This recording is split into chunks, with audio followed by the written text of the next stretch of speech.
مولاي صل وسلم دائما أبدا على حبيبك خير الخلق كلهم مولاي صل وسلم دائما أبدا على حبيبك.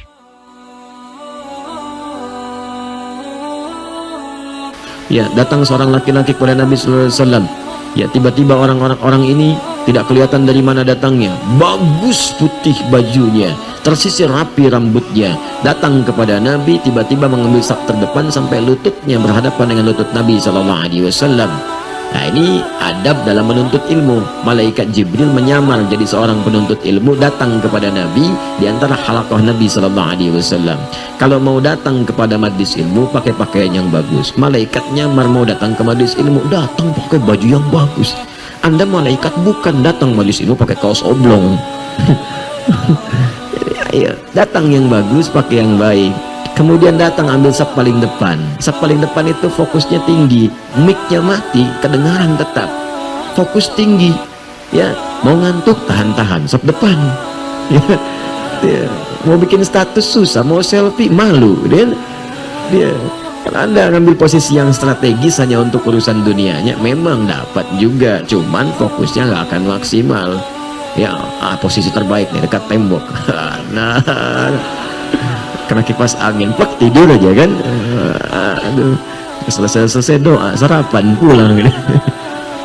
Baik, datang dan bertanya pada Nabi tentang perkara Islam, iman, ihsan. Setelah itu nanya mata sa'ah.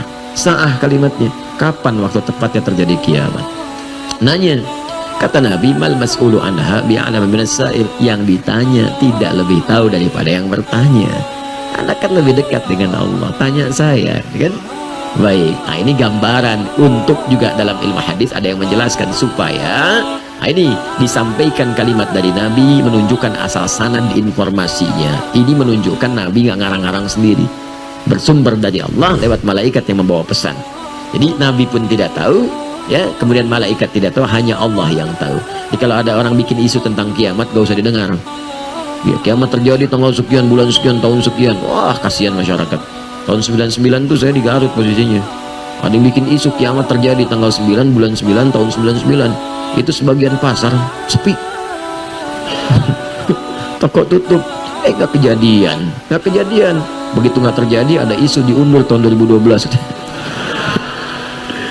Tanggal 12 bulan 12 tahun 2012. Gak kejadian juga, gak akan ada. Gak akan ada. Isu-isu itu benarnya gak akan ada, benarnya hanya Allah yang jamin. Kedua, ghaith. Ya, ghaith hak Allah. Hanya Allah yang tahu tentang kepastian pengaturan cuaca, termasuk hujan. Di sini disebut ghaith. Makanya tidak ada kepastian cuaca, yang ada perakiraan cuaca.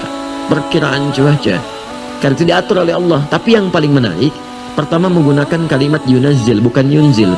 Kalau yunzil rata semua. Wa yunzilul ghaith, hujan semua. Begitu hujan semuka bumi hujan, banjir jadi laut semua. Ya, yunazzil bertahap, diatur. Ya, makanya unik hujan itu, masya Allah.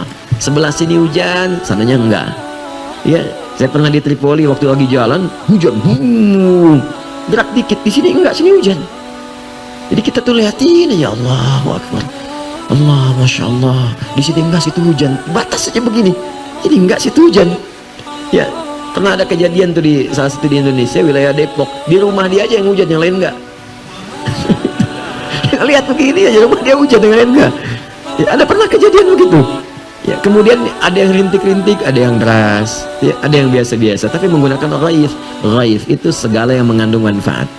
Kalau kita ingin meminta manfaatnya, tambahkan ista dalam ilmu nahwu. Jadi istighatha. Sifatnya disebut istighathah. Istighathah itu minta berbagai manfaat, kemuliaan-kemuliaan. Asalnya ghaith. Jadi kata Allah, saat saya turunkan dari langit, saya bukan turunkan banjir, saya nggak turunkan kemudian bencana, bukan. Yang saya turunkan air. Airnya jernih, bagus. Kalau jadi banjir, ulah tangan manusia, karena dia tidak mengatur salurannya dengan baik. Ada yang menghambat, ada yang macam-macam. Saluran air dibikin bangunan-bangunan, saluran air ditutup. Ya, air apa salahnya? Ya, air itu kan cuma turun, menempati posisinya, mengalir dari tempat yang tinggi ke tempat yang rendah. Mengisi itu, memberikan kesuburan tanah, kering subur. ya kan, panas, kemarau jadi tertutup lagi, kemudian indah lagi, tumbuh bunga-bunga dan sebagainya. Jadi kalau jadi banjir, jadi macam-macam, itu semuanya kembali kepada tangan manusia. Termasuk semua ketetapan yang Allah turunkan kepada kita, itu semua isinya baik. Bahkan musibah pun yang kita lihat terasa kurang baik, baik. Bukankah di balik sakit ada istighfar? Sakitnya terlihat tidak menyenangkan, tapi ketika Anda istighfar, sampai sakit dipaksa istighfar, sehat gak bisa istighfar, dipaksa sakit supaya istighfar. Bukankah dengan istighfar mengampuni dosa-dosa kita? Ya kan?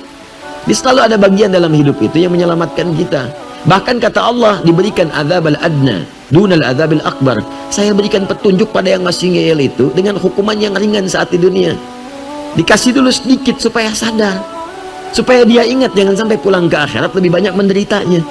Makanya pelaku maksiat kadang-kadang mengalami musibah, mengalami bencana, supaya sadar bahwa perbuatan itu salah. Ya, ada orang terpikir berbuat maksiat, kepleset, dikasih pleset oleh Allah supaya sadar jangan melangkah ke sana.